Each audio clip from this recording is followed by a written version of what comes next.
Epididymo-Orchitis and testicular torsion are similar because both cause acute scrotal pain and swelling, making them difficult to differentiate clinically. In this video, we're going to highlight their key differences to aid in accurate diagnosis and management. First, let's talk about epididymo-orchitis. This condition is an infection of the epididymis and sometimes the testes, leading to swelling. It typically presents with dull, unilateral testicular pain that is gradual in onset and is gradually worsening. Patients may especially experience tenderness in the posterior aspect of the scrotum. A patient's history often includes sexual activity or if they have recently had a new partner. Upon elevating the testes, the pain is relieved. This is a positive Prenz sign.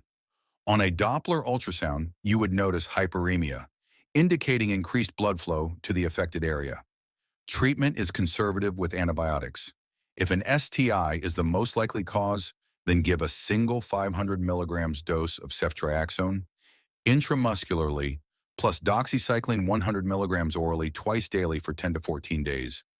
If enteric organisms are the most likely cause, then treat with oral quinolone for 2 weeks, for example, ofloxacin. Testicular torsion involves a twist of the spermatic cord, leading to testicular ischemia, necrosis, and swelling.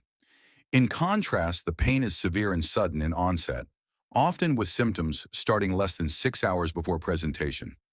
The pain may be referred to the lower abdomen and is commonly associated with nausea and vomiting. A history of trauma is usually present. One of the testes may be retracted, with one being higher than the other. Additionally, testicular torsion may lead to the loss of the cremasteric reflex, which is characterized by the rapid ascent of the testes towards the inguinal canal due to contraction of the cremaster muscle. This reflex is typically elicited by lightly brushing the upper inner thigh. In cases of testicular torsion, the twisting of the spermatic cord can compromise the nerves responsible for this reflex, resulting in its absence. There is also a negative Prenz sign, where elevating the testes does not relieve pain or may actually worsen it.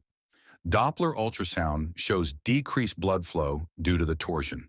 So here you have an image of increased blood flow, as is sometimes the case with epididymo-orchitis, and here is an ultrasound showing reduced blood flow that commonly happens with testicular torsion. Testicular torsion requires urgent exploratory surgery to preserve the affected testis, as it's a surgical emergency.